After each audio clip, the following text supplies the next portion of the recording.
Allah bahwa dalam hidup itu mesti kita memahami panduan hidup. Nah, di antara panduan yang paling pokok selain dari Al-Quran, memahami Al-Quran itu lewat keterangan Nabi SAW yang disebut dengan hadis. Ya, hadis itu ma'usnida ila Nabi SAW, segala hal yang disandarkan, yang bersumber, berasal dari Nabi SAW, min qaulin au fi'lin au taqririn au sifatin khulqiyatin au khuluqiyatin, ya, dari perkataan beliau, dari perbuatan beliau. Nah, diamnya aja Nabi itu punya petunjuk. Kapan Nabi diam tuh? Ya, nah, diamnya aja ada petunjuk, ada kebaikan. Apalagi kalau Nabi sudah berbicara, Nabi sudah berperilaku. Bagaimana berpakaiannya, bagaimana makannya, bagaimana minumnya, ya kan? Nah, ngantuk aja itu ada babnya itu. Nah, ngantuk itu ada pedoman, ya, kapan ngantuk, cara tidurnya bagaimana, bangunnya bagaimana. Jadi semua yang melekat pada hidup Nabi, ya, termasuk sifat-sifatnya, termasuk tampilannya, ya, segala hal itu semuanya disebut dengan hadis. Kalau kita ikuti disebut dengan sunnah namanya. Sunnah itu mengikuti jejak, tapak-tapak sesuatu. Ya, saya ikut sunnahnya Nabi, artinya ikut tapak tilas, jejak-jejak kehidupan Nabi. Saya pengen ikut sunnah berpakaian, jadi kita lihat cara Nabi berpakaian. Ya, tidak harus dilihat bajunya Nabi. Ya, karena boleh jadi apa yang dipakai di zaman Nabi, bajunya beliau mungkin modelnya tidak sama dengan kita. Ya kan? Nah, Kaizan mau pakai bajunya Nabi ya kebesaran. Tapi cara pakainya Nabi dalam berpakaian itu yang kita ikuti. Cara makannya Nabi itu yang kita ikuti. Cara minumnya Nabi itu yang kita ikuti. Cara menyapanya Nabi itu yang kita ikuti. Kan? Nabi tidak pernah naik bis, tidak pernah naik motor, apalagi sepedaan, gitu kan? Apalagi naik pesawat misalnya, karena kendaraan beliau lebih canggih, borok tuh, sekali lihat langsung nyampe. Ya, tapi kan Husain belum pernah naik borok. Ya, cuma yang diajarkan cara berkendaraannya. Nah, itulah indahnya Islam. Kendaraannya tidak didetilkan, tidak dijelaskan mesti ini, mesti itu. Tapi sunnah cara berkendaraan itu yang dipandu. Nah, dari semua penjelasan ini tadi malam telah kita simpulkan ada 40 hadis pokok yang kalau bisa dihimpun 40 itu, faqih nanti bisa jadi orang faqih betulan. Nah, ini faqih namanya sekarang ya. Nah, kalau mau faqih betulan 40 hadis ini nih. Ya, nggak ada di atas torik, sini nih belajarnya nih ya. Kita bacakan satu-satu. Jadi kalau kita hafal 40 ini, belajar dengan benar, insyaallah mudah jadi ulama dan dibangkitkan dalam kalangan ulama dan fuqaha. Ya, Ali, awas patah lehernya tuh. Ali belakang. Ali kelas berapa Ali? Berapa Ali? Kelas 4 SD yang ikut i'tikaf. Alhamdulillah, mudah-mudahan semua kita diberkahi Allah Subhanahu wa taala. Jadi teman-teman, tadi malam kita i'tikaf ya untuk membiasakan pelan-pelan latihan sebelum datang Ramadan, supaya Ramadan nanti sudah on ya, semua sudah siap. Baik. Bismillahirrahmanirrahim. Untuk hadis yang pertama, ini hadis yang hampir disepakati. Sampai bunyi itu bagian operator tuh ya. Itu hadis yang disepakati oleh mayoritas para ulama, ditempatkan sebagai hadis nomor 1. Nah, supaya kita bisa fokus, tolong nanti semuanya juga fokus, termasuk adminnya, operatornya, tidak perlu main-main komputer ya. Jangan diotak-atik, biarkan nanti pemirsa juga enak nyimaknya, kita juga enak kemudian belajarnya ya. Kalau nanti ada pelanggaran, kita push up tuh ya, operatornya. Kita agak santai ya di pesantren saat ini. Bismillahirrahmanirrahim. Hadis yang pertama ini sekali lagi disepakati oleh para ulama, mayoritas dari kalangan ulama-ulama ahli ilmu, para fuqaha, sebagai hadis nomor 1 terpenting. Oleh karena itu ada bahkan kalangan ulama namanya Abu Sa'id ya, Abdurrahman bin Mahdi namanya ya. Beliau ini sampai memberikan anjuran setiap ulama yang akan menulis kitab hendaknya menyantumkan hadis ini di urutan pertama, kitab apapun. Ya kan? Jadi kalau ulama itu mau nulis kitab apapun direkomendasikan oleh beliau itu menyantumkan hadis ini di urutan pertama. Ini belajar dari ulama-ulama terdahulu, bahkan saat menghimpun kitab hadis pun Nah, hadis yang pertama ini apapun temanya itu dicantumkan terlebih dahulu. Ya, saking pentingnya hadis ini, saking istimewanya hadis ini. Hadis ini berkaitan dengan niat. Berkaitan dengan apa? Niat. Sehingga Al-Imam An-Nawawi pun rahimahullahu taala yang semalam kita bahas, kita kaji beliau secara singkat, ya, namanya biografinya, ya.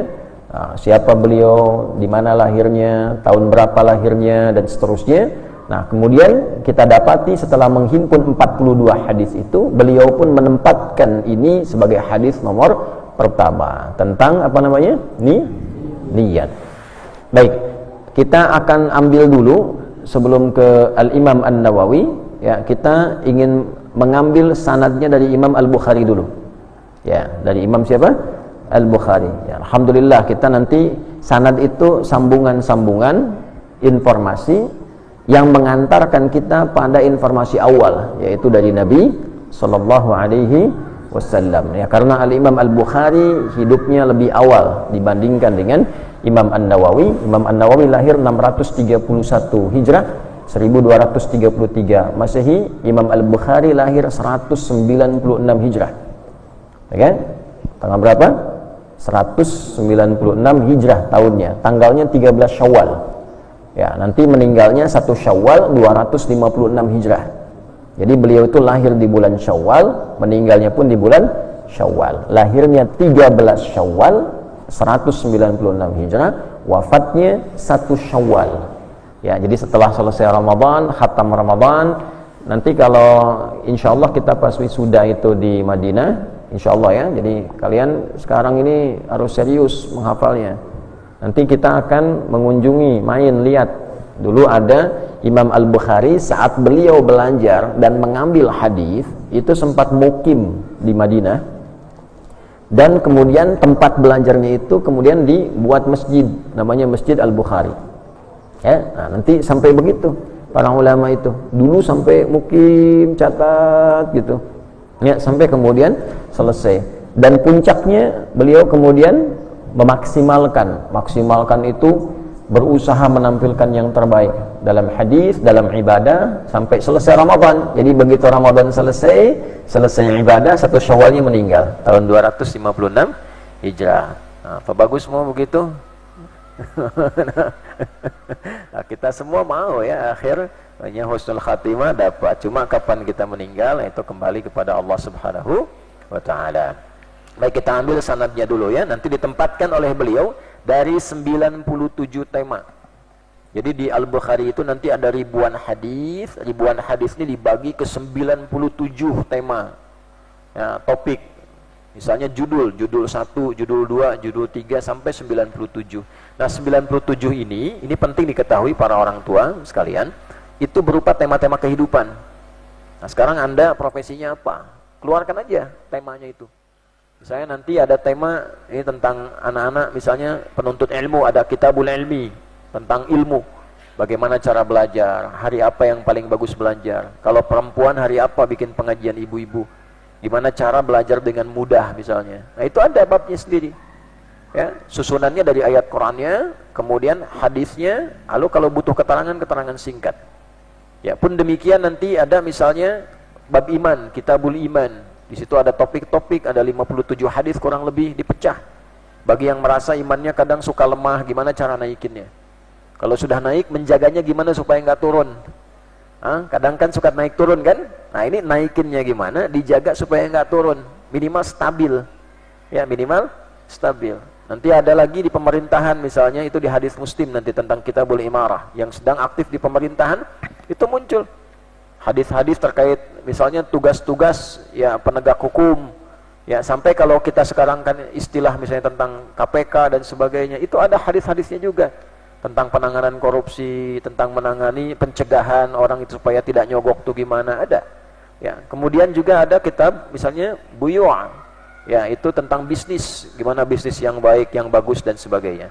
Nah, 97 tema ini, tema pertamanya adalah tentang Bad'ul Wahyi. Kitab Bad'il Wahyi, bermulanya wahyu. Kenapa ini jeniusnya Imam Al-Bukhari ini? Jenius itu puncak pintar tertinggi, istilahnya jenius ya bagi anak-anakku sekarang ini. Jadi jeniusnya Imam Al-Bukhari memberikan tema pertama dari 97 topik itu tentang bad'il wahyi, permulaan wahyu, untuk menunjukkan kebenaran dan legitimasi kenabian Rasulullah SAW. Maksudnya begini, bagaimana ciri seseorang itu disebut nabi betulan. Nah, supaya nanti kalau ada orang ngaku-ngaku nabi di kemudian hari, nah ini standarnya mesti begini. Kalau nggak ada ini bukan nabi dia. Jelas ya? Nah, nabi sebenarnya sederhana, mengatakan ya la nabiyya ba'di, nggak akan ada nabi setelah saya. Nah, itu ada dua makna dari kalimat itu. Satu, memberikan informasi nanti sepeninggal saya, mungkin nanti boleh jadi ada yang ngaku-ngaku nabi. Tapi saya tegaskan, lah, nggak akan ada nabi setelah saya. Artinya kalau ada yang ngaku-ngaku, sudah, jauhkan aja, tepikan aja, jangan dianggap. Jelas ya? Nah, tapi kan kadang-kadang manusia nggak begitu. Lihat seperti kagum sedikit, tuh kan? Apalagi tipikal masyarakat sekarang tuh. Ya, cepat kaget, gampang kagum. Ya, cepat kaget, gampang kagum. Ada mall baru, kaget, foto-foto, beli enggak? Gitu ya, numpang kagum aja, udah gitu balik lagi. Nah, terus kalau ada orang kelihatannya bagus, hebat hal tertentu, ngaku nabi itu. Padahal kata nabi, udah nggak usah dianggap. Cuman karena cepat kaget, gampang kagum, ada aja pengikutnya. Ya, setiap ada aliran sesat kan ada pengikutnya tuh. Ini kan, ya sudah keliru tapi ada pengikutnya. Karena itu Imam Al-Bukhari itu menghimpun keterangan-keterangan Nabi, kemudian diriset itu dipelajari dengan teliti. Semua nabi-nabi yang pernah bertugas di bumi, apa ciri utamanya? Ya, Nabi Adam alaihissalam dipilih oleh Allah, belum ada umat. Ya, jadi belum jadi rasul, tapi jadi nabi. Innallaha astafa Adam wa Nuha wa ala Ibrahim wa ala Imran 'alal alamin. Surat apa itu? Ali Imran. Ayat berapa? 33. Itu kan? Nah, jadi dipilih oleh Allah. Kemudian setelah itu nanti muncul Rasul pertama Nabi Nuh alaihissalam, terus sampai ke Nabi Muhammad. Diamati cirinya apa aja? Ciri pertama, ciri kedua, ciri ketiga, dan seterusnya. Maka disimpulkan oleh beliau dari keterangan-keterangan ini, kemudian ayat Qur'annya apa terkait itu. Nah, ini sebagai standar dari Allah memilih Nabi itu bagaimana. Ya, dari standar ini diamati setiap Nabi, dilihat yang pernah bertugas di bumi. Maka standarnya dikeluarkan. Qala Syekhul Imamul Bukhari rahimahullahu ta'ala amin. Itu kan? Maka beliau sampaikan apa? Ya, qala Allahu jalla dzikruhu, Allah Subhanahu wa ta'ala berfirman, ini dalam topik Bad'ul Wahyi. Ya, kemudian beliau menyebutkan Quran surah An-Nisa ayat 163. Ya, inna auhayna ilaika kama auhayna ila Nuhin wan nabiyyina min ba'di. Ya, inna, sungguh dengan kebesaranku, kata Allah, dengan keagunganku, auhayna ilaika, ya, aku wahyukan kepadamu Muhammad sallallahu alaihi wasallam. Jadi standar jadi nabi, jadi rasul mesti ada wahyu. Wahyunya apa dari Allah? Ya, standar wahyunya itu nggak bisa dibuat-buat. Caranya mesti sama, kama auhayna ila Nuh. Wahyunya, metodenya, caranya, Tuhannya sama dengan Tuhannya Nuh alaihissalam. Wan nabiyyina min ba'di, dan nabi-nabi, rasul-rasul setelah Nuh alaihissalam. Ya, kalau kita teruskan terus sampai ketemu lompat Nabi Ibrahim, terus dengan cepat misalnya Nabi Musa, ya, terus dengan cepat Daud, Sulaiman, sampai ke ya Nabi Isa alaihissalam, sampai ke Nabi Muhammad sallallahu alaihi wasallam. Tuhannya Nabi Muhammad sama enggak dengan Tuhannya Nabi Nuh? Sama. Sumbernya sama enggak? Ya, cara dapat wahyunya sama enggak? Sama, diberikan dari Allah juga, lewat malaikat juga, tuh kan? Nah, jadi caranya mesti begitu. SK-nya, nah istilah sekarang itu, SK-nya, surat ketetapannya, ya, langsung dari Allah Subhanahu wa ta'ala. Nanti ada standar pembuktiannya. Ya, karena itu Nabi Muhammad ketika beliau itu mendapatkan wahyu pertama, dari mulai mimpi-mimpi oleh Sayyidah Khadijah radhiyallahu ta'ala anha, istri beliau, dikonsultasikan kepada pamannya Waraqah bin Naufal. Nah, Waraqah ini sengaja tinggal di Mekah, mendalami dulu Alkitab, ya, Injil, mendalami Injil karena ada berita sepeninggal Nabi Isa alaihissalam akan datang seorang nabi. Cirinya jelas di situ. Ya, nabi ini punya tanda di punggungnya begini. Kalau jalan seperti ini, nanti akan berhijrah. Nanti ya akan, istilah kerennya sekarang, dipersekusi, diganggu oleh orang-orang di sekitarannya sampai kemudian berhijrah dan sebagainya. Jadi begitu mengetahui tanda itu melekat pada Nabi Muhammad, ada semuanya pada diri beliau sallallahu alaihi wasallam, beliau langsung beriman pada Nabi Muhammad sallallahu alaihi wasallam dan menyimpulkan bahwa inilah nabi yang dimaksudkan, ya, yang diterangkan dalam kitab-kitab terdahulu, akan datang nabi penutup. Ini artinya apa? Risalah Nabi Muhammad menyempurnakan, ya, nabi-nabi sebelumnya, dan cara mendapatkan wahyunya sama dengan nabi-nabi sebelumnya. Artinya beneran nabi, ya. Nah, jadi jangan sampai ada orang ke Bogor pulang dapat wahyu misalnya kan, nah, ya kan? Atau ada orang misalnya ke Banyumas pulang dapat wahyu, contoh saja. Atau jangan-jangan nanti pulang dari Tapos dapat wahyu ngaku nabi, awas, hati-hati tuh, ya. Nah, jadi nggak ada begitu lagi. Nah, ini awal pertamanya.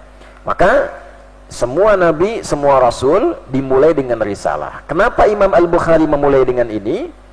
Kalau sudah yakin nabinya, sudah tahu benar, maka kita akan yakin dengan tuntunannya. Supaya nggak ada yang nanya lagi ketika belajar bab ilmu, ini dari nabi bukan?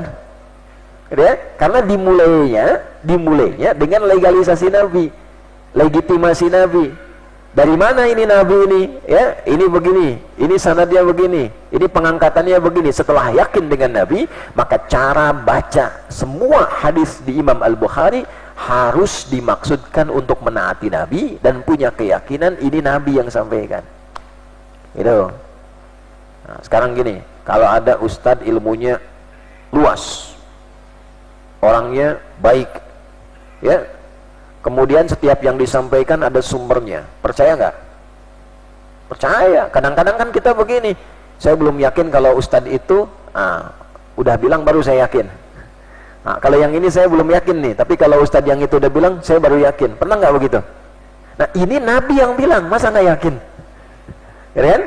Apalagi kalau ada orang mengatakan beriman, kemudian meragukan hadis-hadis ini, maka ada persoalan.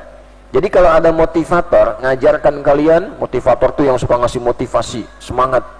Ayo, kalian semangat menuntut ilmu supaya pintar, begini. Terus kalian yakin misalnya. Terus tiba-tiba semangat belajarnya. Maka ada yang di atas itu, yaitu Nabi sallallahu alaihi wasallam. Nah, jadi kalau Nabi sudah menyampaikan sesuatu, kita harus lebih yakin, lebih semangat. Ngantuk lawan. Oh, oke, lawan ngantuknya. Nabi ini yang mau menyampaikan hadis-hadis yang akan kita utarakan, ya. Ada hadis dari Nabi kita sampaikan. Rafa, tuh siap-siap, awas jangan sampai patah kepalanya, ya. Nah, ini hadis Nabi penting nih, ya. Gerak dulu, gerak tuh hadis, ya. Nah, kemudian Imam Al-Bukhari memilih satu hadis yang pertama, walaupun ada di topiknya Bad'ul Wahyi, permulaan wahyu, tapi menempatkan hadis niat sebagai hadis yang pertama. Seakan-akan begini, Anda, kita, saya ngaji hadis apapun, walaupun hadis itu penting, istimewa, bagus, tapi niatnya tidak bagus, nggak akan bermanfaat ilmunya. Ya, ini juga belajar kalau niatnya beda-beda, nggak akan bermanfaat. Orang ke majelis ilmu bisa beda-beda niatnya. Ya, oleh karena itu nanti para ulama akan memberikan komentar. Komentarnya nanti saya sebutkan di akhir, setelah kita bacakan hadisnya dulu. Karena Imam Al-Bukhari tidak berjumpa dengan Nabi sallallahu alaihi wasallam dalam hidupnya, walaupun beliau mencari bekal supaya saat berjumpa Nabi punya rasa bangga dan bahagia. Nanti ketemu Nabi, bekalnya apa? Minimal hafalkan Al-Quran, minimal hafalkan satu hadis, minimal jaga satu sunnah. Jadi saat ketemu Nabi nanti ada kebanggaan, ya Rasulullah, saya jaga satu sunnahmu. Nah, Imam Bukhari ini mengumpulkan hadis, niat kan jadi ingin jadi orang hebat, dikenal ahli hadis, tidak. Niatnya kata beliau, supaya saya punya hujjah di hadapan Rasulullah untuk bekal pulang saya.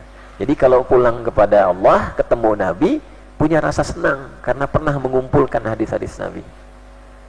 Nah, jadi ini para orang tua kalau dapat harta jangan bangga dulu.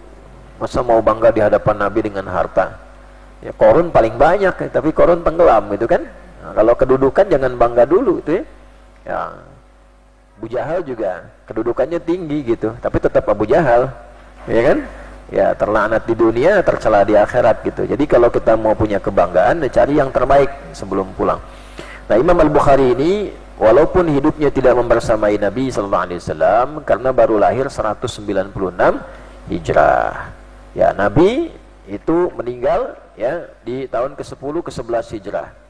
Ya, jadi masuk ke tahun 11 sudah meninggal dunia, artinya 185 tahun setelah wafatnya Nabi sallallahu alaihi wasallam ya, baru kemudian Imam Al-Bukhari lahir. Pertanyaannya, dari mana menerima hadis ini? Ya, maka beliau mengatakan qala al-Imam al-Hafidz Syekh Al-Bukhari ya wa huwa Muhammad ibnu Ismail Ibnu Ibrahim, Ibnu Al-Mughirah, Ibnu Al-Bardizbah, Al-Ju'fi Al-Bukhari rahimahullahu ta'ala. Ya, qala haddatsana. Kami menerima hadis ini ya Al-Humaidi dari seorang bernama Al-Humaidi.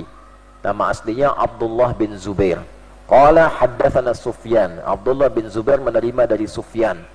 Qala haddatsana Yahya bin Sa'id Al-Ansari. Sufyan menerima dari Yahya bin Sa'id Al-Ansari. Qala haddatsana Muhammad bin Ibrahim At-Taimi. Ya, beliau menyampaikan Yahya bin Sa'id Al-Ansari menerima informasi ini dari Muhammad bin Ibrahim At-Taimi. Ya, qala sami'tu, saya pernah mendengar Al-Qamah Ibnu Waqqas Al-Laythi, namanya Al-Qamah bin Waqqas Al-Laythi. Qala, beliau pernah mengatakan informasi ini, sami'tu Umar bin Al-Khattabi 'ala al-mimbari yaqulu, saya pernah mendengar langsung menyimak Umar bin Khattab radhiyallahu taala anhu saat naik ke atas mimbar memberikan informasi. Nah, jadi sumbernya dari Al-Bukhari, Al-Bukhari mendapatkan dari Al-Humaidi yaitu Abdullah bin Zubair rahimahullah ta'ala. Abdullah bin Zubair menerima dari Sufyan, Sufyan menerima dari Yahya bin Sa'id Al-Ansari, Yahya bin Sa'id Al-Ansari menerima dari Muhammad bin Ibrahim At-Taimi, Muhammad bin Ibrahim At-Taimi menerima dari Al-Qamah bin Waqqas Al-Laythi, Al-Qamah bin Waqqas Al-Laythi menerima dari Umar bin Khattab radhiyallahu ta'ala anhu. Jadi Umar hidupnya bersama siapa? Nabi sallallahu alaihi wasallam, maka nyambung informasinya dari si fulan sampai ketemu Nabi. Ini yang disebut sanad. Nah, makanya dalam Islam semua ajarannya terjaga. Enggak ada yang bisa dibuat-buat. Ya, dan itu orang-orang tadi bisa dicari. Ini siapa nih si fulan nih? Ya, Abdullah bin Zubair ini hidupnya di mana? Tinggalnya di mana? Benar enggak ketemu Al-Bukhari? Itu bisa dijaga, dicari, dilacak. Ditemukan. Itu dahsyatnya. Karena itu hadis nggak boleh sembarangan disampaikan kecuali syarat pertamanya ada orang-orang yang diketahui tersambung pada Nabi. 5, nanti kita akan ngaji itu tuh, syaqi. 5. Mattasala isnaduhu binaqlil adlid dhabiti anil adlid dhabiti min ghairi syududin wala illatin qadihatin. Paham? Tidak. Karena belum belajar. Nanti disebut hadis itu satu, mattasala isnaduhu, ada sanadnya harus nyambung semua. Enggak boleh enggak ada yang hilang. Ya, kalau hilang, misalnya tengah-tengah hilang, itu mu'dal hadisnya. Ya, hilang, terpotong, turun dari sahih nanti jadi dhaif. Ya, karena hilang, harus nyambung semua. Lahirnya tahun berapa? Ketemu enggak? Betul ketemu enggak? Terus sampai ke sumber utamanya. Ya. Kemudian kalaupun ada orangnya, sifatnya bagaimana? Ternyata orangnya pelaku kriminal, nggak diterima hadisnya. Ternyata suka berbohong, ditolak hadisnya. Ternyata suka bercanda, candanya berlebihan, suka ngarang-ngarang, sehingga nggak bisa dibedakan ini hadis apa karangan. Dia lagi bercanda apa serius misalnya, ya? Nah, itu hadisnya nggak bisa diterima. Disaring dulu sampai ada penguatnya. Adil. Kemudian bobit itu kuat hafalan, ya, kuat hafalannya. Jadi kalau misalnya disebutkan A sampai 5 menit A, 10 menit A, nggak pakai koma, terus sama semua hafalannya, itu bobit.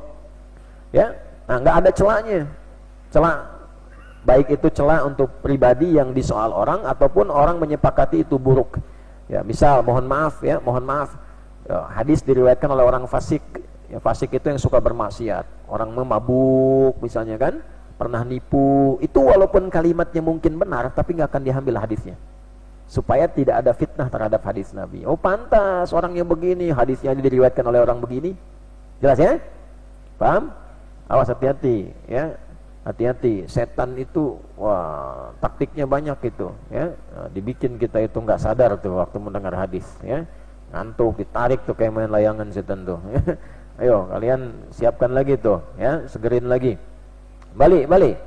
Umar naik ke atas mimbar lalu mengatakan sami'tu Rasulullah sallallahu alaihi wasallam yaqulu, saya pernah mendengar Rasulullah sallallahu alaihi wasallam pernah bersabda. Nah ini, ya ikuti hadisnya ya yang disampaikan dari Nabi sallallahu alaihi wasallam.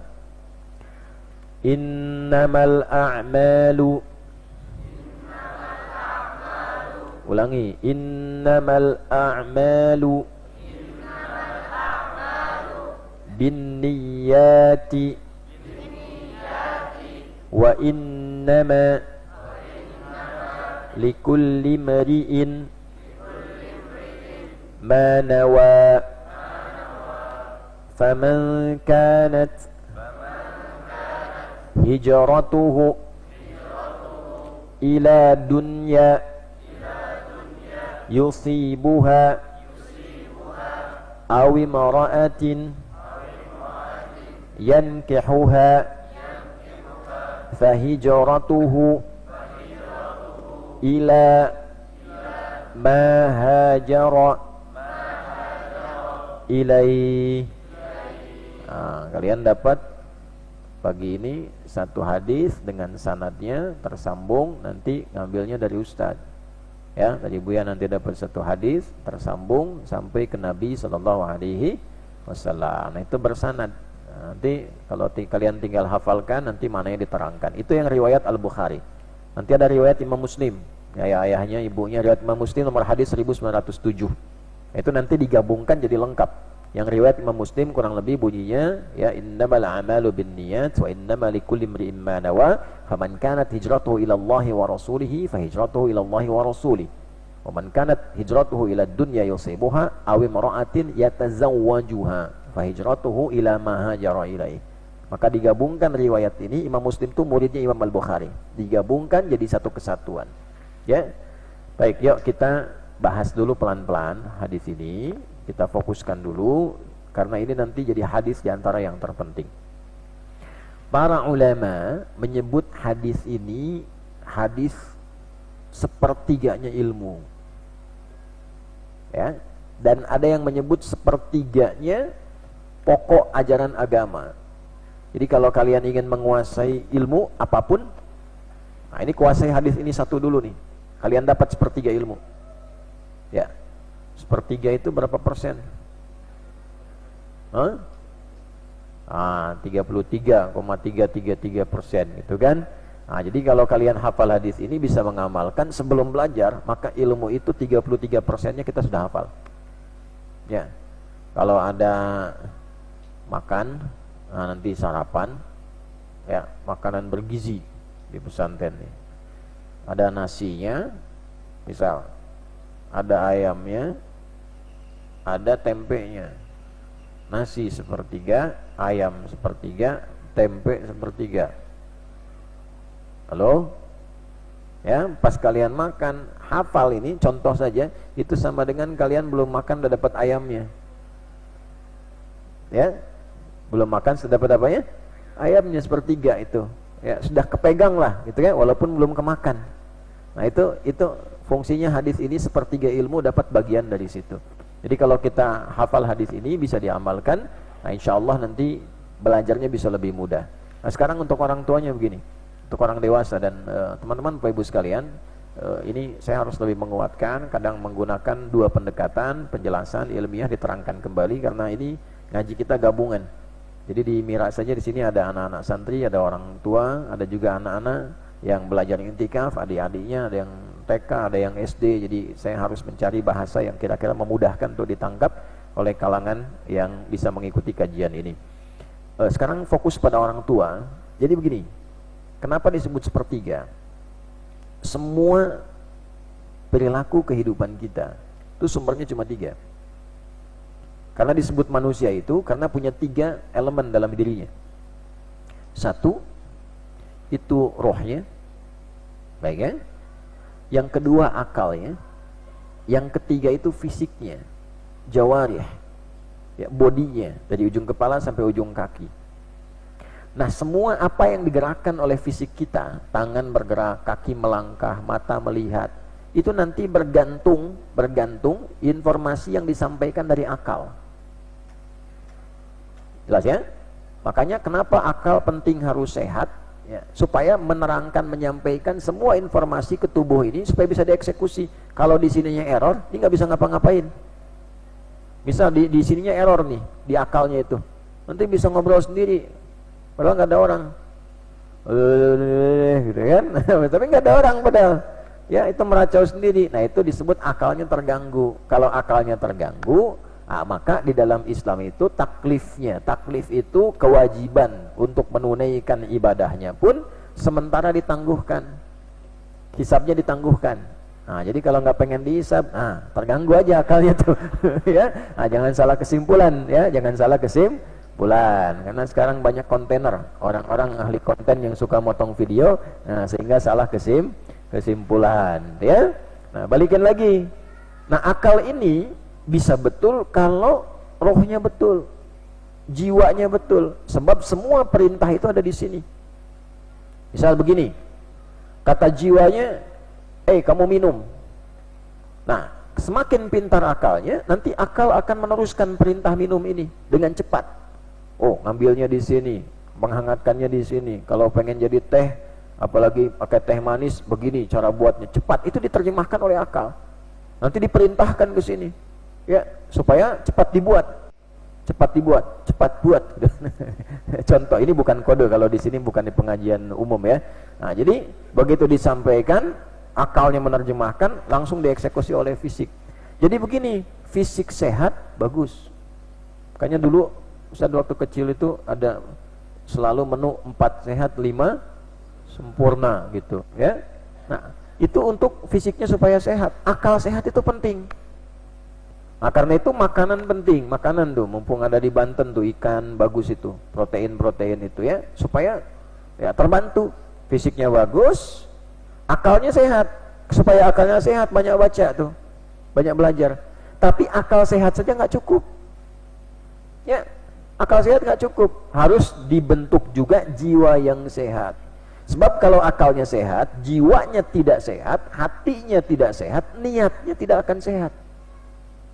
Oleh karena itu banyak orang pintar, akalnya itu pintar, sehat akalnya. Cuma karena jiwanya tidak sehat, maka akal dipandu oleh nafsunya, dipandu oleh jiwa yang rusak. Ya, perintahnya dari mana? Bukan dari akal. Akal itu kalau bahasa kerennya itu mengkonstruksikan perintah dari jiwa. Bisa kata jiwanya korupsi, maka semakin pintar akalnya, semakin pintar mengemas caranya. Cara korupsinya itu jadi pintar. Kodenya makin canggih gitu kan. Ya, pengajian akan dibuka, ustadznya sudah datang. Itu salah satu pimpinan KPK dulu pernah menyampaikan kode koruptor itu dulu pakai pengajian. Ada begitu tuh. Nah, itu hisabnya luar biasa tuh nanti tuh di hari kiamat tuh. Ya. Nah, ini bahaya kalau sudah seperti ini. Makanya kalau ada kampanye akal sehat, ya bagus, tapi lebih bagus kampanye jiwa yang sehat. Akalnya sehat, jiwanya tidak sehat, itu bahaya. Mesti ada keseimbangan, ya. Jadi jiwa yang sehat, akal yang sehat, fisik yang sehat. Jelas? Nah, jiwa ini berkumpul dalam nafas kita, ada di hati kita. Inilah semua yang keluar dari jiwa kita. Bahasa singkatnya disebut dengan niat namanya. Ya, nanti ada 2 sumber. Ada niat dari sumber takwa, membawa yang baik-baik. Ada niatnya dari sumber nafsu, membawa yang buruk-buruk. Nama lainnya fujur. Di Al-Quran itu ada di Quran surah Asy-Syams ayat 7 sampai 10. Wa nafsi wa ma sawaha fa'alhamaha fujuraha wa taqwaha qad aflaha man zakkaha wa qad khaba man dassaha. Ini bergantung ke niatnya. Ya, jadi semua apa yang difikirkan oleh pikiran kita ini sebetulnya suasana hatinya. Ya, jadi kalau banyak pikiran itu sebetulnya hatinya nggak tenang. Nah, nanti mau mengerjakan apapun, bagaimana perintah dari hatinya ini? Kalau hatinya bagus, keluarnya bagus. Kalau isi hatinya nggak bagus, keluarnya nggak akan bagus. Yang dicapai oleh kita apapun itu bergantung kepada niatnya. Niat mau jadi apapun dapatnya dari situ. Ya. Ini apa yang semua ke pengajian ini sama niatnya? Belum tentu. Apakah semua yang itikaf di bulan Ramadan itu sama niatnya? Belum tentu. Ada niatnya itikaf untuk ibadah, ada niatnya itikaf nungguin bukaan. Dulu masa-masa kuliah kan, mencari masjid-masjid terbaik, menu bukanya, gitu ya. Macam-macam. Taraweh juga kan beda-beda. Betul, semuanya pengen sholat taraweh, tapi kan di hatinya belum ketahuan. Ada yang pengen niat mencari imam terbaik. Imam terbaiknya itu macam-macam. Ada imam ukhrawi, bacaannya terbaik. Ada yang kedua juga, ya nafsunya bilang imam terbaik itu imam yang cepat bacaannya dan pendek ayatnya, gitu kan. Macam-macam juga gitu. Nah, itu bergantung kepada niatnya. Itulah yang dimaksud Nabi, innamal a'malu binniyat, innama adatul hasri li hasril hukmi 'alal ma'li. Ya, innama itu huruf pembatas untuk membatasi satu hukum. Maksudnya begini, kalau ada informasi dibuka dengan innama, maka informasi itu terbatas hukumnya. Contoh, ayo coba yang santri surat At-Taubah surat 9 ayat 60. Ya, tentang zakat. Zakat dikeluarkan pada 8 golongan. Innamas shadaqatu lil fuqara, terus wal masakin 3, wal amilina 'alaiha 4, wal muallafati qulubuhum 5, wa fir riqab mereka 6, wal gharimin 7, wa fi sabilillah 8, wa benis sabil. Itu siapa yang patah lehernya tuh? Awas ketarik itu, ya. Ayo awas ketarik, ntar hilang, tiba-tiba nyangkut tuh di menara. Dulu Ustadz tuh kalau ngaji begini, terus ada yang tidur bangun-bangun di dalam bedug tuh. Orang kecil sini. Allahumma shalli ala Muhammad. Jadi balik tuh, innama, karena ayat zakat tuh pakai innama, dibatasi hukumnya. Cara menerjemahkannya begini, zakat hanya boleh dikeluarkan kepada orang-orang berikut, hanya boleh. Jadi kalau ada orang ingin berzakat, zakatnya hanya boleh diberikan pada orang-orang berikut ini. Di luar yang berikut tidak boleh diberikan. Misal 8 tadi itu ada fakir, ada miskin, ya, kemudian ada amilina 'alaiha, petugas yang khusus kerjanya ngurus zakat, bukan nyambi. Awas, direktur perusahaan ya sama mengurus zakat, terus terima zakat tidak, ya. Ya, jadi tidak menyambi. Kemudian wal muallafati qulubuhum, hatinya yang tergerak menerima Islam. Bisa dikatakan sudah masuk Islam di awal-awal, bisa dikatakan belum masuk Islam tapi pengen belajar Islam, kajian, mendalami Islam, ya. 5 wal gharimin, orang yang terlilit utang piutang untuk kepentingan maslahat agamanya, bukan kredit motor untuk kepentingan dirinya. Kalau itu dain namanya. Waduh, ana terjebak nih, dia oleh kredit motor, minta bagian zakat, nggak bisa, ya. Utang selesaikan, ikhtiar, ya. Berani berutang, berani melunasi. Jangan berani berutang, minta ke orang melunasi. Ya. Awas nih, saya udah banyak dapat surat jamaah gini, bagus, saya pengen berhijrah Ustaz, meninggalkan dosa riba, ada utang, tolong bantu lunasi. Gimana Anda yang utang saya suruh melunasi? Ya, kalau minta fatwa enggak apa-apa. Tapi kalau minta rezeki, minta sama Allah, ikhtiar. Ikhtiar, ya. Ini kadang unik-unik enggak apa-apa begitu. Tapi disesuaikan, ya. Nah, ini misalnya pernah punya kelapangan rezeki, bantu bangun madrasah, usaha macet, habis sampai untuk di rumah pun kurang.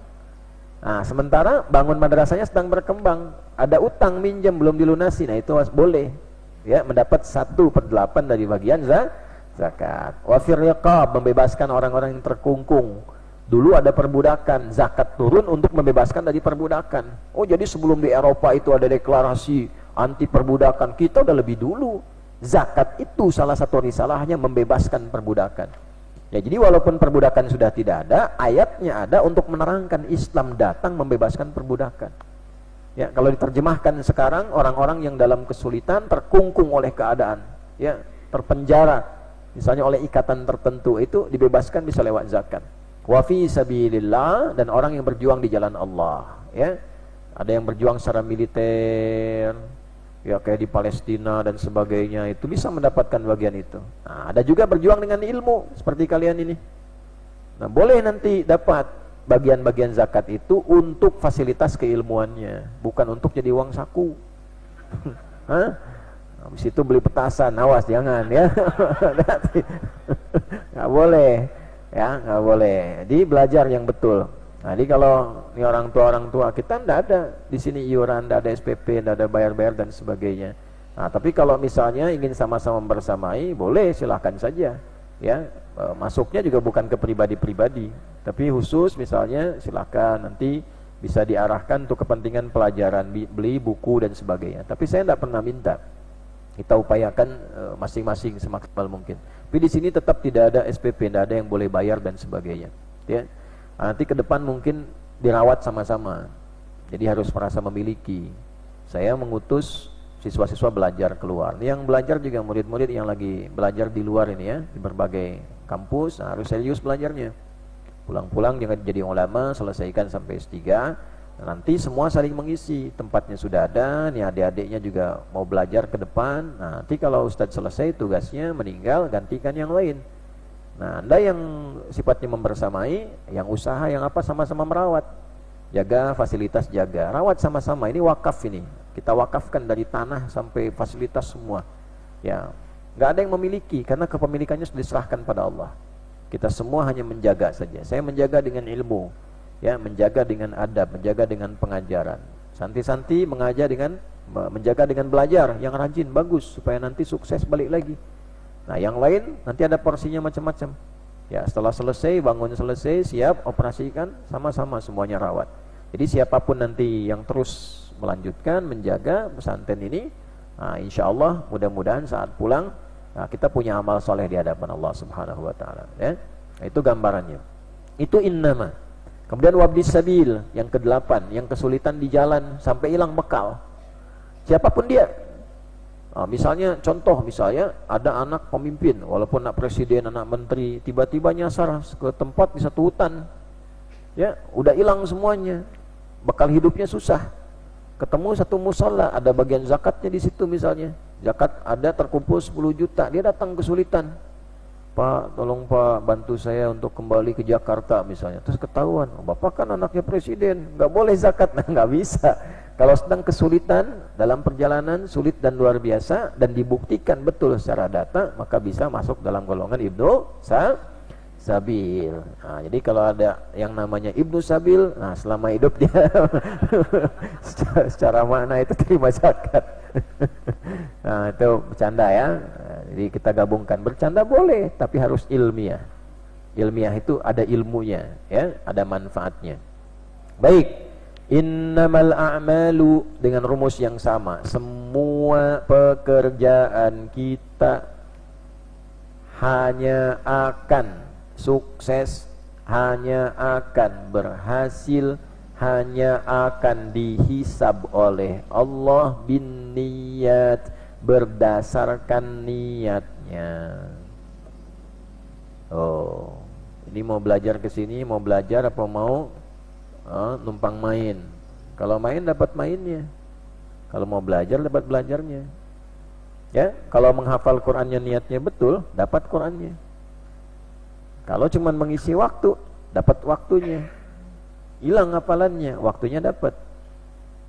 Nah, makanya kalau mau, kalian sekarang mau belajar, niatnya yang betul, mau belajar, mau hafal Quran. Kalau sudah niatnya ada, nanti Allah akan mudahkan. Ini janji Nabi.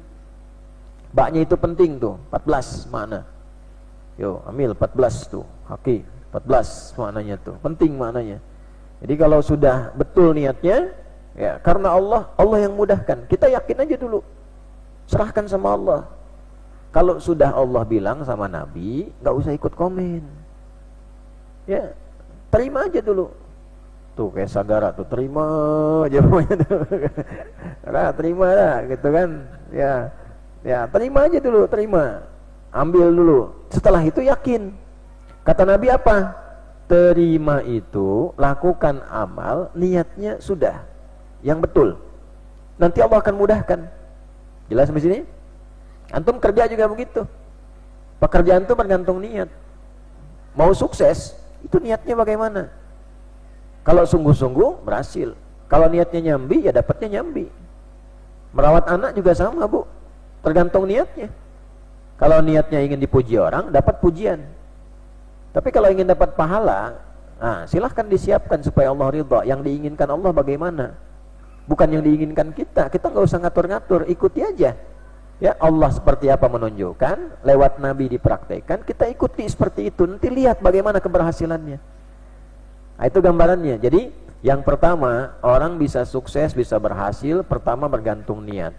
Termasuk sholat juga begitu. Ya, karena nanti faman kanat hijratuhu ilallah wa rasuli fa hijratuhu ilallah wa rasuli wa man kanat hijratuhu ilad dunya yusibuha aw imra'atin yankihuha. Mungkin kelihatannya ibadah, tapi dalam hatinya mencari dunia. Nah, ini yang karyawan-karyawan misalnya, anggota-anggota misalnya ada pimpinan. Karena pimpinan ke masjid, saya pun ke masjid, pengen dinilai oleh pimpinan. Bahasa taposnya pengen dipuntun. Kelihatan. Jadi motif ke masjidnya bukan karena sholatnya. Sholatnya gugur kewajiban, tapi niatnya yang dihisab. Karena ingin dilihat pimpinan. Tuh. Oh kan khawatir tuh, sampai nangis anak kecil juga dengarnya tuh, kan salah. Ya, satu itu tuh ya. Ada yang awimra'atin yankihuha, pasti terjadi itu. Ya, ada yang modusnya pengen cari pasangan, nanti nggak sekarang ya. Gitu, ke masjid, padahal sapnya di depan, nengoknya ke belakang. Gitu ya. Nah, cari-cari kesempatan, modus gitu. Nah, itu bisa begitu. Ada yang karena proyek. Nah, kalau menunaikan ibadah karena dunia, ingin dilihat makhluk, namanya riya. Apa namanya? Riya, ya. Tapi kalau niatnya ingin dilakukan karena Allah, namanya ihsan. Apa namanya? Ihsan. Nanti hadis keduanya kita akan dapati tentang ihsan. Anta'budallaha ka'annaka tarahu fa illam takun tarahu fa innahu yarak. Engkau menjadikan semua kegiatanmu karena ibadah lillah. Makannya ibadah, belajarnya pengen dilihat Allah. Ya, baca Qur'annya pengen dilihat Allah, bukan musyrif. Ya, pengen dinilai Allah, bukan musyrif. Pengen diluluskan Allah, bukan musyrifah. Tuh. Ya, kalau semua lillah itu ihsan. Kalau pengen dilihat manusia, itu apa namanya? Riya. Imam juga begitu, imam sholat. Oh, nggak mudah itu. Ya, begitu sholat maghrib bacaannya bagus, masih bagus. Tiba-tiba begitu salaman sama jamaah bilang, Masya Allah Ustadz, bacaannya menyentuh hati saya. Tiba-tiba isya cengkoknya bertambah. Yang tadinya bacaannya lurus, sekarang di alun-alun supaya terdengar yang tadi maghrib lebih indah lagi. Nah, itu pindah itu. Ya, Bismillahirrahmanirrahim. Tadinya begitu. Ya, begitu isya, Bismillahirrahmanirrahim. Ya, nah, itu kalau masih bacanya benar, niat bergantung niatnya bagus. Ya, niatnya lillah. Niatnya karena makhluk, dapat apa makhluk. Jelas sampai sini? Nah, jadi kalau kalian ingin sukses, niatkan yang betul dari sekarang. Orang tuanya juga begitu, teman-teman jamaah juga begitu, dimanapun berada. Kalau kita ingin betul, bikin kopi, kalau serius, kopinya enak.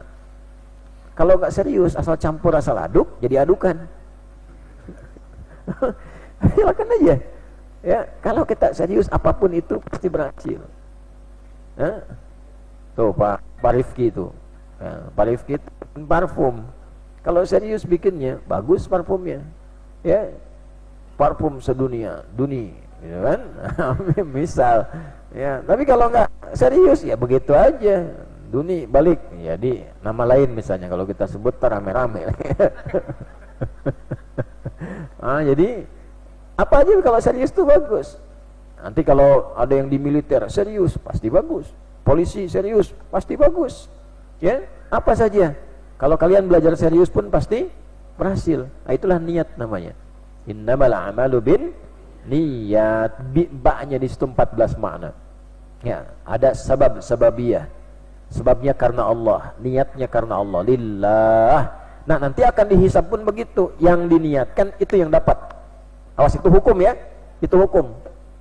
Anda bekerja nih, narik perhatian klien, dapatnya perhatian itu. Tapi kalau kita niatkan karena Allah, dapat dari Allah, Allah gerakkan semua hamba untuk bisa mempermudah apa yang sedang kita kerjakan. Apapun itu. Nah, jadi ini kaidah, harus yakin ini. Karena dimulai dengan iman, dimulainya pertaruhan dengan kenabian. Makanya kenapa ditempatkan di awal oleh Imam Al-Bukhari dalam Bad'ul Wahyi, Imam An-Nawawi mengambil itu nomor 1 dari 42 hadis itu untuk menunjukkan karena ini inti sesuatu, kita mesti yakin. Modalnya yakin dulu, kalau nggak yakin susah. Jadi kalau Anda yakin mengerjakan sesuatu, itu sudah sepertiga kesuksesan, sudah punya modal sepertiga. Mau dagang nih, punya modal hadis ini, itu sepertiga keuntungan udah dapet. Ya, tapi kalau nggak pakai yakin, nggak pakai iman, hilang 30%-nya. Nanti yang banyak tuntutannya. Ya. Nah, nanti tinggal setelah itu kemudian kita lakukan innamal a'malu binniyat wa innamal likulli imri'in ma nawa, segala hal yang ingin didapatkan bergantung pada niatnya. Maka yang pertama, faman kanat hijratuhu ilallahi wa rasul, dilakukan semua karena Allah dan Rasulnya. Karena dulu nanti ada yang konsultasi, kenapa bagian belakang hadis ini muncul? Ada seorang sahabat konsultasi, dia mau hijrah ke Madinah tapi naksir sama seorang perempuan waktu itu, ya kan? Namanya Ummul Qais. Nah, Ummul Qais ini pengen hijrah, bilang sama calon suaminya, kalau engkau mencintaiku, ya ikutlah denganku hijrah. Maka ikutlah dia hijrah. Awalnya motivasi hijrahnya karena mengejar Ummul Qais. Ya, karena dia hijrah, ikut hijrah. Sama kayak bapak itu dulu tuh, ayah kalian tuh sebelum nikah. Ibunya ke kampus A, ikut ke kampus itu, gitu kan? Niatnya nyari ibu kalian tuh dulu begitu tuh, ya sama gitu. Baru setelah menikah, kembalikan kepada Allah dan Rasul. Ya, nah ini dulu begitu sampai di Madinah kok merasakan ketenangan dalam Islam. Akhirnya koreksi diri, takut saya salah niat hijrahnya. Konsultasilah pada Nabi. Ya Nabi, bagaimana ini? Dulu motivasi awal saya niat hijrah itu karena Ummul Qais, tapi begitu saya tiba merasakan kenikmatan, ketenangan, kedamaian. Salah enggak saya? Maka Nabi bijak mengatakan, faman kanat hijratuhu ilallahi wa rasulihi fa hijratuhu ilallahi wa rasulihi, faman kanat hijratuhu ila dunya yusibuha aw imra'atin yankihuha ayatazawwajuha fa hijratuhu ila ma hajara ilaihi. Ya kalau kamu motivasi bergantung niatnya. Kalau pengen dapat Ummul Qais, ya dapat Ummul Qaisnya kan, kan gitu bahasa bebasnya, gitu kan. Tapi kalau sudah dapat, tata lagi, arahkan pada hukum Allah dan Rasul. Artinya berumah tangga sesuai ketentuan hukum Allah dan Rasulnya. Tapi dapatnya ya itu. Ini juga begini nih. Kalau ngajinya nunggu sarapan, nanti dapatnya sarapannya kalian. Jadi gitu. Nah, ke pesantren yang ngincer duren tuh, ya belum tentu dapat itu. Masih diikat tuh. Nah, alhamdulillah ini berkah nih. Ini dulu waktu belum beli jadi tanah wakaf, ini informasi aja. Ini air susah. Tumbuhan ini tumbuh tapi buahnya belum tentu berbuah. Alhamdulillah begitu kita beli, diwakafkan, siapkan jadi pesantren, air keluar. Dibor keluar air. Ya, dan kualitasnya bagus. Itu ada masuk ke alat-alat kita simpan di depan masjid, di asrama itu bisa langsung minum, pencet keluar air bisa langsung minum. Airnya segar, enak, bisa langsung minum itu. Udah dicek, udah semua, udah lolos laboratorium kesehatannya, udah macam-macam, udah semua. Di sini saintifik semua, apa-apa semua diukur. Ya, semua ukur, sampai bangunan dan sebagainya. Itu keluar. Yang menarik itu pohon duren. Pohon duren itu nggak berbuah, tumbuh besar. Nah, kemudian kita pakai sunnahnya kan, dirawat, diajak bicara, ya ngobrol, hewan bisa diajak bicara. Ya belum tentu paham hewannya, kalian belum tentu ngerti bahasanya gitu kan. Tapi yang penting kan sunnahnya pakai aja dulu supaya kita bisa mengerti keindahan ya dalam berkehidupan. Diajak ngobrol. Kamu ini pohon, tugas kamu berbuah. Tanah ini sudah jadi wakaf. Nah, kamu beribadah kepada Allah dengan berbuah. Nanti ada santi-santi orang di sini ya. hidup kamu bermanfaat. Itu wallahu alam ya. Setelah itu diajak ngobrol, dikasih baik-baik, dirawat. Beberapa hari kemudian berbunga, berbuah. Ya. Begitu berbuah 600 buah. Saya tahu hitung karena pernah menempatkan petugas keamanan di situ untuk ngitung buah dan jagain itu. 600 itu satu, ini kisah nyata, satu keduanya, dua ketiga, tiga keempat sampai ke 600 rasanya beda semua. Durian belakang itu rasanya beda semua. Mungkin yang pernah hadir dalam peletakan batu pertama pernah nyobain itu saksinya itu beda rasanya. Nah, itu yang jadi aula di belakang dengan konsep kapal itu diturunkan dari Al-Quran ya, gambaran. Ini imajinasi kita saja untuk belajar dari situ tentang kehidupan. Ada tentang kapal Nabi Nuh gitu kan. Nah, terus digambarkan ada kapal, airnya kemudian surut, kapalnya merapat. Jadi kita bikin desain seperti kapal besar, sampingnya nanti ada sungai buatan, dari belakang kayak air terjun begini, ada kapal besar. Bawahnya nanti ada ruang makan, atasnya itu nanti indoor untuk spot untuk olahraga.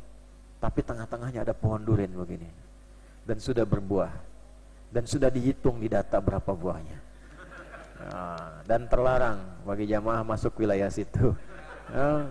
Itu sudah ada. Sekarang coba cek silakan di sekitaran ini. Itu sudah berbuah besar-besar, buahnya paling banyak. Dan tetap hidup, tetap tumbuh, tetap berbuah. Walaupun di tengah-tengahnya itu sudah ada bangunan terkungkung begini. Ya, kan nggak mudah. Nah, itulah keberkahan. Jadi kalau kita hidupnya benar, semua serahkan kepada Allah, tapi kita berikhtiar dengan cara yang baik, Allah akan mudahkan kehidupan kita. Tapi harus pakai iman. Nah, kalau pakai iman itu sami'na wa ata'na, dengar, taati. Kalau pakai iman hidup itu gampang. Tapi untuk mendapatkan iman itu butuh proses. Ada perjuangan supaya yakin betul. Ya, kelihatannya seperti gagal dulu. Kelihatannya untuk melatih hati supaya mentalnya kuat. Nah, jadi kalau Anda sedang berubah mendekati Allah, tiba-tiba dilatih, nanti yang pertama diberi itu masalah dulu, bukan hasil dulu. Enak betul baru berdoa langsung ada hasilnya. Kasih masalah dulu. Saya ingin berubah ya Allah, ke masjid, tobat, pulang sendal hilang. Cek dulu, hatinya dicek dulu, benar enggak? Ya, protes enggak? Aku kan sedang menujumu ya Allah, kenapa tiba-tiba sendalku jadi hilang, ya kan? Ya dites, Anda mau nyari enggak? Dites babnya, bab ikhtiar dites, mencarinya karena Allah tidak, bab tawakalnya dites. Dulu Ustaz punya sepupu masuk pesantren di Garut. Begitu masuk pakai sendal jepit ke masjid, sendalnya hilang. Nah, kalau dulu beli sendiri, kalau kalian sekarang difasilitasi. Itu masuk masjid sendal jepit hilang sendalnya. Beli lagi. Hari kedua pakai, hilang lagi. Beli lagi, hari ketiga dia beli gembok. Ini betul, digembok sendal jepit Pak. Gembok sama dia tuh. Ya, hilang sama gembok-gemboknya. Hari keempat, ini karena masih santi awal, dia polos, dia tulis di sendalnya, bertakwalah kepada Allah. Awet. Begitu tulisannya hilang lagi sendalnya. Pesantrennya Ustaz Alwi itu hilang lagi. Ya, ini kakak kelasnya. Yang menarik apa? Begitu dia memahami, sudah, saya sudah ikhtiar mencari, saya serahkan padamu ya Allah, katanya. Kayaknya ke masjid dia nggak pakai alas kaki. Begitu keluar, ditampakkan oleh Allah 4 sendalnya, dan siapa yang pakai itu? Nah, kadang hidup begitu. Kita nyari kemana-mana, tiba-tiba proyek kita adanya dekat rumah, dekat kantor. Yang dilatih mudah bagi Allah, nunjukin langsung nih depan proyek, mudah. Tapi kan ngelatih niat dulu. Doa, kalau nggak gitu kan dipaksa begitu nggak tahajud, ya kan? Kalau nggak dipaksa begitu kan tidak puasa, tidak baca Quran. Tapi kan pertanyaannya, apa harus selalu dengan musibah baca Quran? Hah? Musibah baru baca Quran, ya Allah aku sudah baca Quran, baru alif lam mim. Hah? Nah, itu poinnya ya. Jadi diusahakan seperti itu. Kalau sudah kita dengan iman, yakin, serahkan pada Allah, tapi cara menyerahkannya itu dengan ikhtiar sesuai sistem yang Allah telah terapkan. Makanya hadis pertama ini memperbaiki hati dulu. Nanti setelah memperbaiki hati baru kefikiran supaya mikirnya enak. Nyambung, semua nyambung tuh di Islam itu. Sepertiganya perbaiki hati. Kalau hati sudah bagus, ya hatinya jernih, bening, bagus, lillah. Ini mesti dilatih. Ya, latihannya bagaimana? Ibadah, sholat, supaya itu melatih hati supaya bersih. Baca Quran yang betul, hatinya bersih. Jadi kalau orang rajin sholat tapi hatinya nggak bersih, pasti ada yang salah dalam sholatnya. Karena sholat itu membentuk kebersihan hati supaya mencegah perbuatan keji dan mungkar. Inna sholata tanha 'anil fahsya wal mungkar. Jadi kalau ilmunya bisa pinter. Jadi kalau kelihatan sholat ilmunya pintar tapi hatinya nggak bersih, pasti ada yang nggak tepat itu. Sepertiga ilmunya hilang. Kalau sepertiga ilmu hilang, hatinya nggak bersih, adabnya hilang. Nah itulah kalau orang banyak belajar tapi senang bertengkar, itu hatinya kurang bersih. Ya, kalau bersih itu bijak, dia akan lihat, oh ini begini. Kalau kurang paham, dipahamkan. Kalau kurang mengerti, dibuat mengerti. Diambil jalurnya. Nah, maka Nabi mengajarkan itu disebut dengan hikmah namanya. Puncak ilmu itu kebersihan hati. Nah, jadi ilmunya bagus, hatinya bersih, maka jadi cahaya ilmunya. Al ilmu nurun. Jadi cahaya sampainya ke sini, bukan ke sini. Sampainya ke sini. Ke jiwa. Kalau sudah bersih ke hatinya, dibimbinglah pikirannya. Maka hadis-hadis berikutnya tentang pikiran, tentang ilmu. Makanya orang-orang dulu kalau ingin pintar, itu belajar membersihkan hati dulu dengan cara apa? Nanti ikhtiarnya dengan ibadah. Sholat diperbaiki. Dari kecil kenapa 7 tahun tuh mulai ketat sholat. 4 tahun 5 tahun gak apa-apa. Senang lihat lari-lari di belakang orang sholat, kan naik ke pundak ayahnya, bukan ayah orang lain. Jadi kalau anda bawa anak-anak bisa ngikut bercanda, bisa nggak apa-apa, tapi bercandanya dibatasin di ruangan anda di situ. Nah, jadi jangan sampai jadi dalih begini. Nabi aja cucunya kan naik ke pundaknya waktu sholat. Tapi kan pundak Nabi, Cepi. Cepi itu singkatan cepat pikirkan, gitu ya. Cepat pikirkan. Naiknya kan ke pundak Abu Bakar. Ya, pernah nggak lihat Hasan Husain naik ke pundaknya Abu Bakar, ke pundaknya Umar? Ya, kan tahunya kan di dalam sejarah pundaknya siapa? Nabi Sallallahu Alaihi Wasallam. Naik ke punggungnya, main-main, nggak apa-apa, makanya dibatasi. Jangan kita sholat, anak keluyuran, gigit anak orang lain misalnya, berantem di belakang dan sebagainya. Nah, itulah yang dikondisikan, dijaga. Ajarkan adab masjid terlebih dahulu. Paham sampai sini? Nah, tapi jangan dibatasi masjid dari anak-anak. Kalau sudah nggak ada anak-anak, oh itu bukan masjid yang ideal lah. Ya, anak-anak nggak apa-apa. Supaya mereka di generasi ke depan. Jadi anak-anak itu belajarnya dari lihatnya pertama kali, dari dengarnya. Itu nanti akan ditiru, belajar bertahap itu. Tuh, ambil waktu kecil tuh ya, bawa ke Al-Azhar itu. Begitu ada orang adzan, liatin begitu tuh. Mama senang. Tuh ya. Argi kan begitu tuh. Ini Syaki nih, Ustaz tahu kecilnya nih, biar tahu kecilnya tuh. Depan rumah bawa mushaf tuh, TK nggak mau masuk tuh kalau bukan bacaan Quran tuh. Ya samping rumah Pak TB baca-baca begini tuh. Alhamdulillah. Nah, sekarang semangat kan, semangat sekarang anak ke bawah gitu ya. Usen tuh tahu bu ya kecilnya itu ya. Wah keliling ke laguan cari kolam renang. Nah, sekarang kan udah bisa di sini tuh, mana semangat kita ya. Nah, semua harus punya masa kecil, harus punya supaya nanti dewasa bisa cerita, jadi pengalaman, bisa kuat, bisa hebat. Tapi, nah kalau sudah kita bisa tahu, mengerti, nah kita arahkan supaya lebih baik, ya. Ya insya Allah mudah-mudahan kita bisa lebih baik, sholatnya lebih bagus, baca Qurannya lebih bagus. Karena itu kalau sudah tahu niat, bagaimana mengamalkan niat itu? Maka muncullah nanti hadis yang kedua, untuk menjaga dan menguatkan niat ada 3 hal lagi. Ada 3 hal lagi.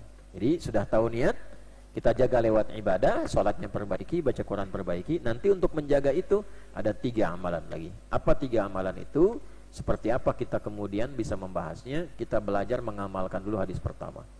Nanti sekarang belajar dulu, bulan depan nanti sebulan waktunya, ya sebelum masuk Ramadan, sebulan kita maksimalkan memperbaiki niat ini dulu. hati yang bersih supaya dibawa ke pekerjaan juga enak. Ya, caranya mulai sekarang coba latihan malam tahajud. Tadi kan sudah latihan malam. Kalau anak-anak tiap malam, alhamdulillah ya, putra putri.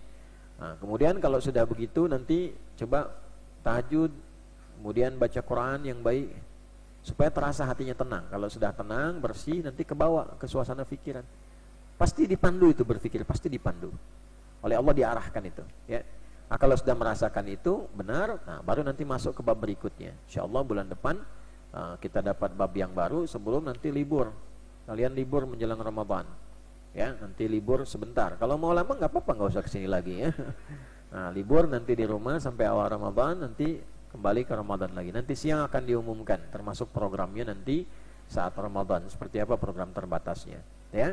Nah, ini dulu yang kita kaji, kita bacakan. Sekarang sebelum kita akhiri, kita biasa rutinitas kita untuk membaca zikir pagi, ya, pagi petang. Ayo pagi kita baca zikir pagi dulu, ya. Ayo nyambung lagi semua. Udah Ustaz Rifai, ayo pimpin. Siapkan semua catatannya, siapkan catatannya, buka. Suaranya keluarkan, ya, baca yang betul. Ya, ayo duduknya yang baik semua. Yang lain semua mengikuti. Ustaz Rifai, ayo pimpin. أعوذ بالله السميع العليم من الشيطان الرجيم بسم الله الرحمن الرحيم الحمد لله رب العالمين الرحمن الرحيم مالك يوم الدين إياك نعبد وإياك نستعين اهدنا الصراط المستقيم صراط الذين أنعمت عليهم غير المغضوب عليهم ولا الضالين آمين بسم الله الرحمن الرحيم ألف لام ميم ذلك الكتاب لا ريب فيه هدى للمتقين الذين يؤمنون بالغيب ويقيمون الصلاة ومما رزقناهم ينفقون والذين يؤمنون بما أنزل إليك وما أنزل من قبلك وبالآخرة هم يوقنون أولئك على هدى من ربهم وأولئك هم المفلحون الله لا إله إلا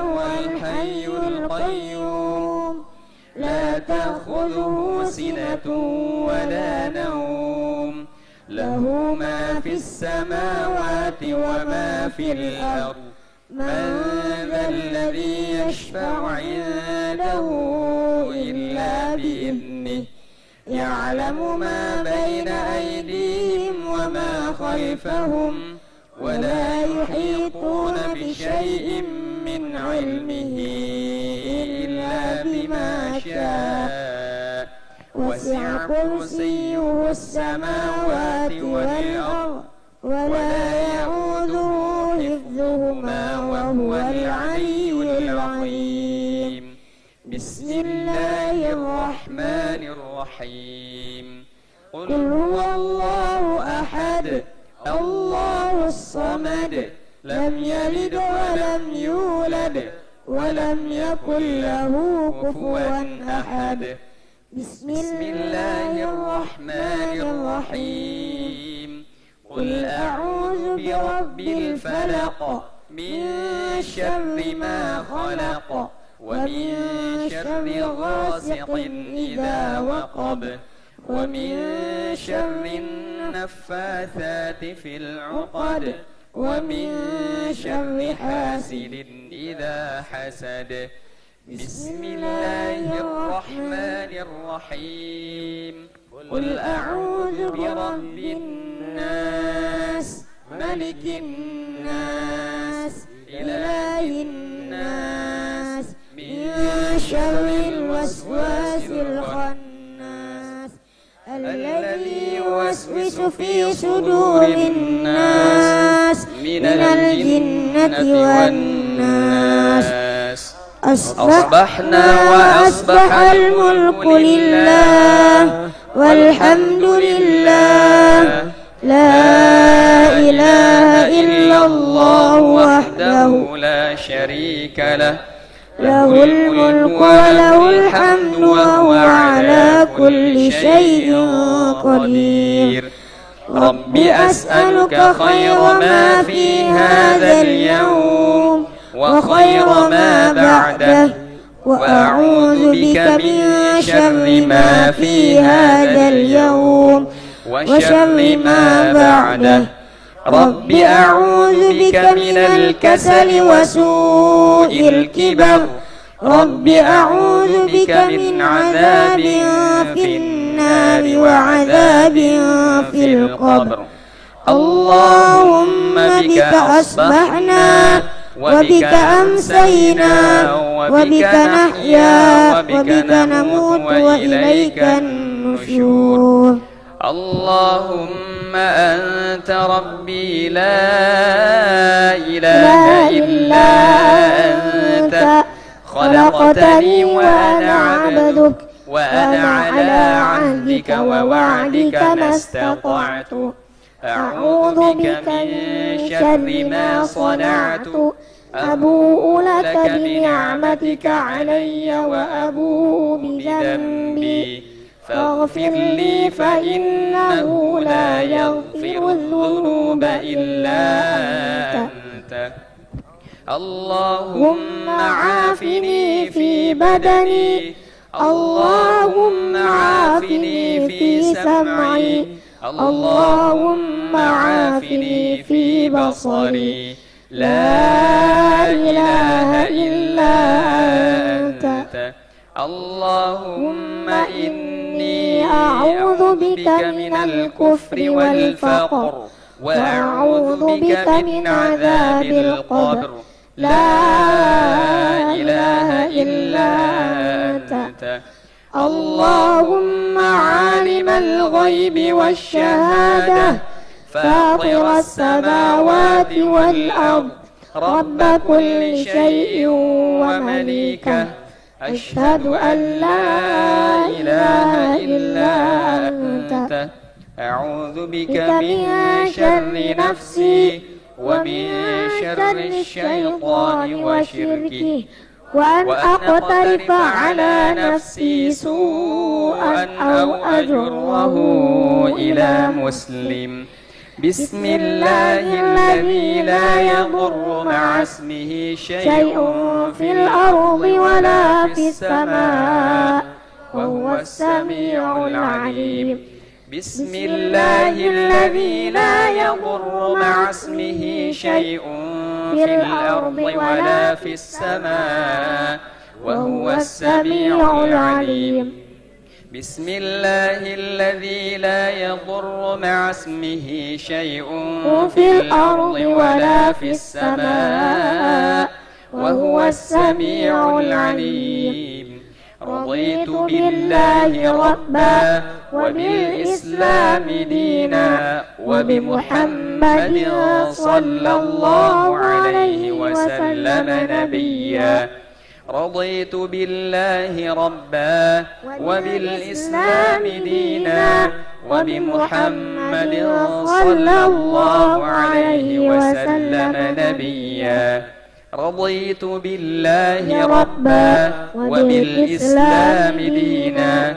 وبمحمد صلى الله عليه وسلم نبيا يا حي يا قيوم برحمتك أستغيث أصلح لي شأني كله ولا تكلني إلى نفسي طرفة عين أصبحنا على فطرة الإسلام وعلى كلمة الإخلاص وعلى دين نبينا محمد صلى الله عليه وسلم وعلى ملة أبينا إبراهيم حنيفا مسلما وما كان من المشركين لا إله إلا الله وحده لا شريك له له الملك وله الحمد وهو على كل شيء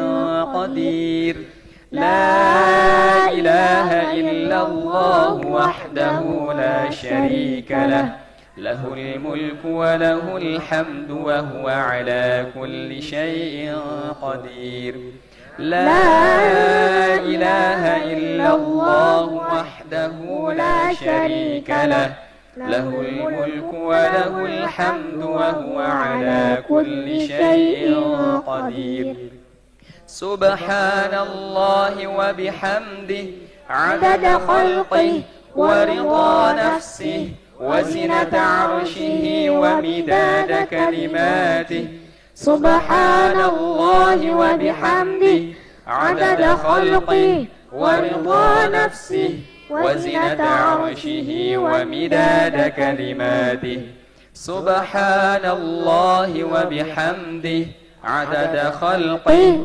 ورضا نفسه وزنة عرشه ومداد كلماته أستغفر الله العظيم وأتوب إليه أستغفر الله العظيم وأتوب إليه أستغفر الله العظيم وأتوب إليه اللهم صل وسلم على سيدنا محمد وعلى آل سيدنا محمد اللهم صل وسلم على سيدنا محمد وعلى آل سيدنا محمد اللهم صل وسلم على سيدنا محمد وعلى آل سيدنا محمد سبحان ربك رب العزة عما يصفون وسلام على المرسلين والحمد لله رب العالمين.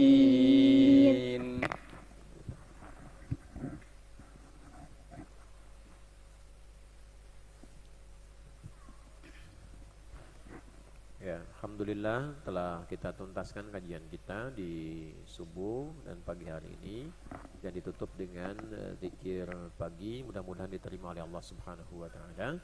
Untuk itu kita akan akhiri dan kita kemudian lanjutkan dengan salat sunnah syuruk.